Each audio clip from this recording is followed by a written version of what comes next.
ഒന്ന് രാജാക്കന്മാർ 11-ാം അധ്യായം. സോളമൻ്റെ അധപ്പതനം. സോളമൻ രാജാവ് അനേകം വിദേശവനിതകളെ പ്രേമിച്ചു. ഫറവോയുടെ മകളും മോവാബ്യർ, അമ്മോന്യർ, ഏദോമ്യർ, ഹിദ്ദേസ്യർ, ഹിത്യർ എന്നീ അന്യവംശത്തിൽപ്പെട്ട സ്ത്രീകളെയും ഭാര്യമാരായി സ്വീകരിച്ചു.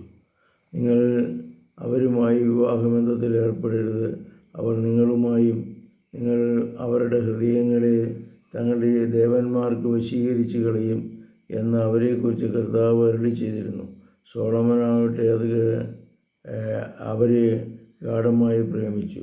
അവന് രാജ്ഞി സ്ഥാനത്തുള്ള 700 ഭാര്യമാരും 300 ഉപനാരികളും ഉണ്ടായിരുന്നു. അവർ അവൻ്റെ ഹൃദയം വ്യതിചലിപ്പിച്ചു. സോളമന് വാർദ്ധക്യമേറിയപ്പോൾ ഭാര്യമാർ അവൻ്റെ ഹൃദയത്തെ അന്യദേവന്മാരിലേക്ക് തിരിച്ചു. പിതാവായ ദാവീദ് ദൈവമായ കർത്താവിനോട് വിശ്വസ്തനായിരുന്നതുപോലെ അവൻ അവിടുത്തോട് പരിപൂർണ വിശ്വസ്തത പാലിച്ചില്ല. സോളമൻ ഹിദോന്യരുടെ ദേവിയായ അസ്താദിയെയും അമോന്യരുടെ മ്ലേച്ഛവിഗ്രഹമായ മിൽക്കോമിനെയും ആരാധിച്ചു. അങ്ങനെ അവർ കർത്താവിൻ്റെ മുമ്പിൽ അനിഷ്ടം പ്രവർത്തിച്ചു. തൻ്റെ പിതാവായ ദാവീദിനെ പോലെ അവൻ കർത്താവിനെ പൂർണ്ണമായി അനുഗമിച്ചില്ല. അവൻ ഇസ്രായേലിന് കിഴക്ക് മലയിൽ മെഗോബിയരുടെ മ്ലേച്ഛവിഗ്രഹമായ കേമോഷിനും അമോന്യരുടെ മ്ലേച്ഛവിഗ്രഹമായ മൊളേക്കിനും പൂജാഗിരികൾ നിർമ്മിച്ചു. തങ്ങളുടെ ദേവന്മാർക്ക് ധൂപാർച്ചന നടത്തുകയും ബലി സമർപ്പിക്കുകയും ചെയ്തിരുന്ന എല്ലാ വിജാതീയ ഭാര്യമാർക്കും വേണ്ടി അവർ ഇങ്ങനെ ചെയ്തു. 2 പ്രാവശ്യം പ്രത്യക്ഷനാവുകയും അന്യദേവന്മാരെ സേവിക്കരുതെന്ന് ആജ്ഞാപിക്കുകയും ചെയ്ത ഇസ്രായേലിൻ്റെ ദൈവമായ കർത്താവിൽ നിന്ന് അവൻ അകന്നു പോവുകയും അവനെ കൽപ്പനകൾ പാലിക്കാതിരിക്കുകയും ചെയ്തതിനാൽ അവിടുന്ന് അവനോട് കോപിച്ചു. കർത്താവ് സോളമനോട് അരുളി ചെയ്തു, നിന്റെ മനസ്സിങ്ങനെ നീ തിരികെയും എൻ്റെ ഉടമ്പടിയും ഞാൻ നൽകിയ കൽപ്പനകളും പാലിക്കാതിരിക്കുകയും ചെയ്തതിനാൽ ഞാൻ രാജ്യം നിന്നിൽ നിന്ന് പിടിച്ചെടുത്ത് നിന്റെ ദാസന് നൽകും. എന്നാൽ നിന്റെ പിതാവായ ദാവീദിനെ ഓർത്ത് നിന്റെ ജീവിതകാലത്ത് അത് ചെയ്യുകയില്ല.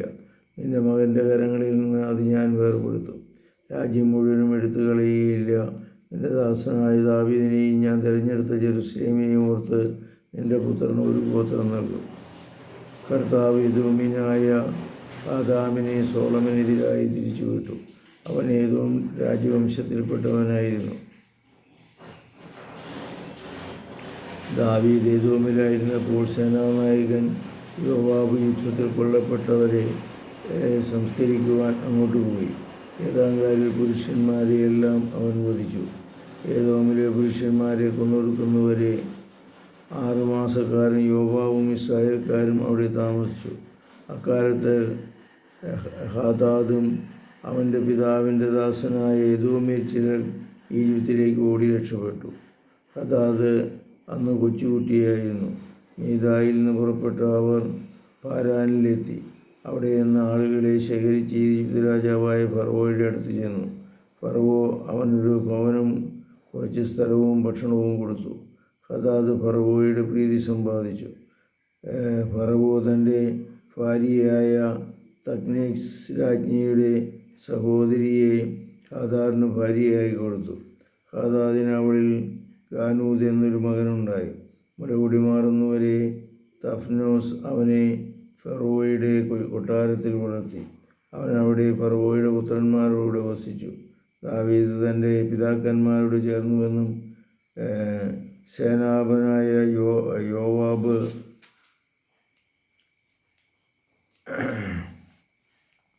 മരിച്ചെന്നും ഹമാദ് ഈജിപ്തിൽ വെച്ച് കേട്ടു. അപ്പോൾ അവൻ ജന്മദേശത്തേക്ക് മടങ്ങിപ്പോകാൻ ഫറവോനോട് അനുവാദം ചോദിച്ചു. ഫറവോ പറഞ്ഞു, എൻ്റെ അടുത്ത് എന്ത് കുറവുണ്ടായിട്ടാണ് നീ സ്വദേശത്തേക്ക് പോകാൻ ആഗ്രഹിക്കുന്നത്? എന്നെ അയച്ചാലും. അവൻ വീണ്ടും അപേക്ഷിച്ചു. എലിയാദാരുടെ മകൻ റസോണിനെയും ദൈവം സോളമൻ്റെ എതിരാളിയാക്കി. അവൻ തൻ്റെ യജമാനും സെബായിലെ രാജാവായ ഹദദേസിൻ്റെ അടുത്തു നിന്ന് ഒളിച്ചോടിപ്പോയവനാണ്. ദാവീദ് സേദാക്കാരെ സംഹരിച്ചപ്പോൾ റാസോൻ ഒരു കാവൽ സംഘം രൂപീകരിച്ച് അതിൻ്റെ തലവനായി. അവർ ഡമാസ്കസിൽ പോയി താമസിക്കുകയും അവനെ ഡമാസ്കസിലെ രാജാവാക്കുകയും ചെയ്തു. സോളമൻ്റെ ഭരണകാലം മുഴുവൻ അവൻ ഹമാനെ പോലെ ദുഷ്കൃത്യങ്ങൾ ചെയ്ത് ഇസ്രായേലിൻ്റെ ശത്രുവായി ജീവിച്ചു.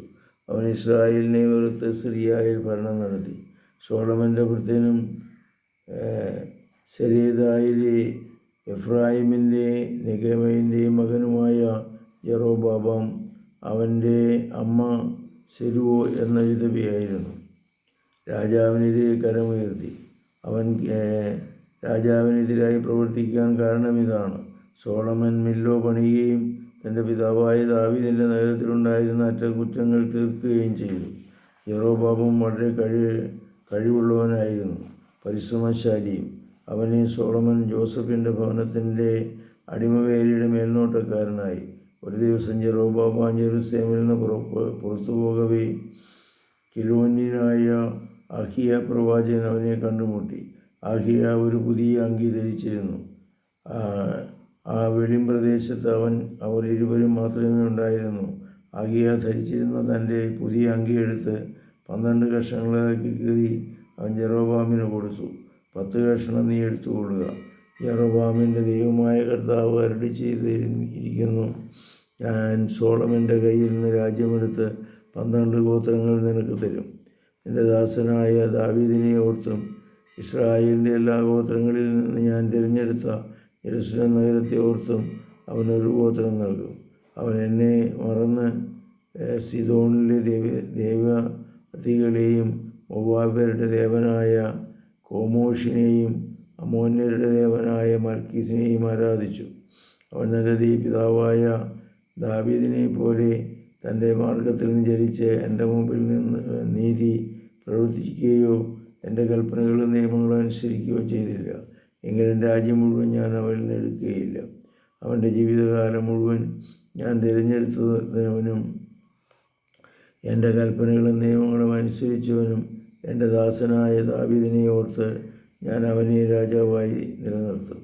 എന്നാൽ ഞാൻ അവൻ്റെ പുത്രൻ്റെ കയ്യിൽ നിന്ന് രാജ്യമെടുത്ത് 10 ഗോത്രങ്ങൾ നിനക്ക് തരും. എങ്കിലും എൻ്റെ നാമം നിലനിർത്താൻ ഞാൻ തിരഞ്ഞെടുത്ത ജെറുസലേം നഗരത്തിൽ എൻ്റെ മുമ്പിൽ എൻ്റെ ദാസനായ ദാവീദിന് സദാ ഒരു ദീപം ഉണ്ടായിരിക്കുവാൻ അവൻ്റെ പുത്രന് ഞാൻ ഒരു ഗോത്രം നൽകും. ഞാൻ നിന്നെ സ്വീകരിക്കും. നീ ഇസ്രായേലിൻ്റെ രാജാവായി യഥാഷ്ഠം ഭരണം നടത്തും. എൻ്റെ കൽപ്പനകൾ സ്വീകരിച്ച് എൻ്റെ മാർഗത്തിൽ പരിചരിക്കുകയും എൻ്റെ ദാസനായ ദാവീദിനെ പോലെ എൻ്റെ പ്രമാണങ്ങളും കൽപ്പനകളും പാലിക്കുകയും ചെയ്തുകൊണ്ട് എൻ്റെ ദൃഷ്ടിയിൽ നീതി പ്രവർത്തിച്ചാൽ ഞാൻ നിന്നോടൊപ്പം ഉണ്ടായിരിക്കും. ദാവീദിനെ പോലെ നീയും സ്ഥിരമായൊരു ഭവനം ഞാൻ പണിയും. ഇസ്രായേലിനെ നിനക്ക് നൽകുകയും ചെയ്യും. ദാവീദിൻ്റെ അനന്തര തലമുറകളെ ഇങ്ങനെ ഞാൻ പീഡിപ്പിക്കും. എന്നാൽ ഞാൻ എന്നേക്കുമായിട്ടല്ല. സോളമൻ യെറോബാമിനെ കൊല്ലാൻ ശ്രമിച്ചു. എന്നാൽ യെറോബാം ഈജിപ്തിൽ രാജാവായ ഷക്കീമിൻ്റെ അടുത്തേക്ക് പലായനം ചെയ്തു. സോളമൻ്റെ മരണം വരെ അവൻ അവിടെയായിരുന്നു. സോളമൻ്റെ മരണം. സോളമൻ്റെ മറ്റെല്ലാ പ്രവൃത്തികളും അവൻ്റെ ജ്ഞാനവും സോളമൻ്റെ നടപടി പുസ്തകത്തിൽ എഴുതപ്പെട്ടിട്ടില്ല.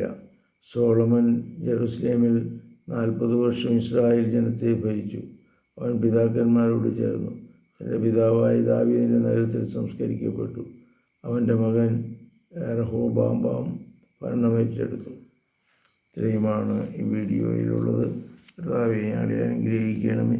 പരിശുദ്ധ പരമദിവ്യകാരുണ്യത്തിന് നേരവും ആരാധനയും സ്തുതിയും പുകഴ്ചയുണ്ടായിരിക്കും. യേശുവും മിശിഹായ്ക്കും സ്തുതിയായിരിക്കും.